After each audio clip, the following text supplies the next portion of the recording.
This channel does not promote any violent, harmful, or illegal activities. All content provided by this channel is meant for an educational purpose only. Cancer Healer Center, a new beginning. এবার মুখ্যমন্ত্রী আদর্শের উল্টো পথে তৃণমূলের নবদ্বীপ পুরসভার chairman. দোল উপলক্ষে 3 দিন নবদ্বীপবাসীকে নিরামিষ খাওয়ার আবেদন নবদ্বীপ পুরসভার চেয়ারম্যান বিমান কৃষ্ণ সাহার। যার যা ইচ্ছে তিনি তাই খাবেন। আমিষ নিরামিষ বিতর্কে বরাবর এই কথাই বলে এসেছেন তৃণমূল নেত্রী মমতা বন্দ্যোপাধ্যায়। এবার তাঁর দলেরই পুরপ্রধান দোল পূর্ণিমায় মাছ মাংস না খাওয়ার অনুরোধ করে বসলেন, জানিয়ে জোর বিতর্ক বঙ্গ রাজনীতিতে। চৈতন্যদেবের আবির্ভাব, যাকে আমরা ভগবান বলি, তার আবির্ভাব তিথিতে লক্ষ লক্ষ ভক্ত, তার ভক্ত আসছেন এখানে। তারা অধিকাংশই নিরামিষ বুঝি। তাহলে সেই দিক মাথায় রেখে নবদ্বীপবাসীর কাছে আমরা পৌরসভার পক্ষ থেকে আবেদন রেখেছি 13 তারিখ, 14 তারিখ এবং 15ই মার্চ, এই 3 দিন নিরামিষ আমরা আবেদন রেখেছি। আমরা তো কোনো আইন প্রণয়ন করতে পারি না, এটা আইন নয়, আবেদন। আমার মনে হয় আইনের মতনই সেটা মানুষ ধরে নেবে এবং সেটা পালন করবে। আর এ নিয়ে আমরা কথা বলেছিলাম সিপিএম সাংসদ বিকাশ রঞ্জন ভট্টাচার্যের সঙ্গে এবং জগন্নাথ চট্টোপাধ্যায় বিজেপি নেতা, তার সঙ্গে কি বলছেন তারা শোনাবো।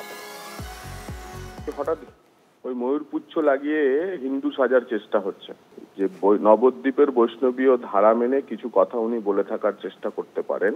যে তোলামূল পার্টি রাজনীতি ছাড়া কোনো কিছু করে না। বাঙালি হিন্দু, উদ্বাস্তু হিন্দু, হিন্দি ভাষাভাষী বাঙালি, তাদের মধ্যে যে জাগরণ হয়েছে তাতে তৃণমূল কংগ্রেস ব্যতিব্যস্ত হয়ে পড়েছে। এবং সেই কারণে একদিকে ওবিসি সমীক্ষা চলছে 113 রকমের মুসলমানদের নিয়ে সাবকাস্ট তৈরি করে, অন্যদিকে তার মুখিয়া বলছে যে বারবার হিন্দুত্বের কথা, হিন্দু সাজার কথা। তো আরএসএস তারা তৃণমূলের জামা পরে বিভিন্ন জায়গায় আছে, ওদের এক একজন এক এক কথা বলেন, একটা ভারসাম্য রাখবার চেষ্টা করেন। এরা প্রকৃতপক্ষে আরএসএস এর কর্মসূচি রূপায়িত করছেন। যে ভদ্রলোক বলেছেন যে মাছ মাংস খাবেন না, তাকে অবিলম্বে ওই পদ থেকে সরিয়ে দেওয়া উচিত। সংবিধান বিরোধী কথা বলছেন, ভারতবর্ষের সংবিধান চালিত শাসন এখানে, আর চৈতন্যদেবের যে আদর্শ তার বিরুদ্ধে কথা বলছেন। চৈতন্যদেবের আদর্শ ছিল স্বৈরাচারের বিরুদ্ধে সর্বধর্ম সমন্বয় নিয়ে প্রতিবাদ, সেই জন্যই চৈতন্যদেব। ওরা এসব জানেন না, ওরা সবকিছুকেই ওই তথাকথিত দেবত্ব আরোপ করে মানুষকে বিভ্রান্ত করার চেষ্টা করেন। কিন্তু মুখ্যমন্ত্রী মমতা বন্দ্যোপাধ্যায় কি বলেন? তিনি বলেছিলেন কে কি খাবে সেটা তার ব্যক্তিগত বিষয়, আর এটা বারবার তিনি বলেছেন। শোনাই আপনাদেরকে একবার। কে কি খাবে তার কৈফিয়ত দিতে হবে। সব দোকান বন্ধ করে দিয়েছে রাজস্থানে, অনেক জায়গায়, গুজরাট থেকে শুরু করে রাজস্থানে, মনে রাখবেন। কিন্তু ওরা জানে না ভারতবর্ষের লোকেরা তার নিজের আপনা খানা পছন্দ করে। ভাই, কেউ মাছ খাবে, কেউ মাংস খাবে, কেউ ডিম খাবে, কেউ ছানা খাবে, কেউ সোয়াবিন খাবে, কেউ আলু খাবে, কেউ পটল খাবে, কেউ পায়েস খাবে, কেউ ধোকলা খাবে, কেউ ধোসা খাবে, কেউ বিরিয়ানি খাবে। যে নবরাত্রি করছে সে ভেজ খাবে। অসুবিধার কী আছে? আমরা খাই না? শিক্ষা দেবে ওরা, ঠিক করবে কে কী খাবে কী কী না খাবে। তার মানে বুঝতে পারছেন কোন জায়গাটায় গেছে। কি খাবে সেটা তার নিজের ব্যাপার, এই প্রতিক্রিয়া দিয়েছেন হুমায়ুন কবির।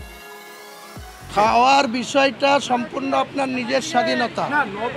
যে কোনো মানুষ কি খাবে, কোন কালারের জামা পরবে, সেটা তাদের নিজের ইচ্ছার উপরে নির্ভর করে। এটা আমি কিছুভাবে দেখছি না।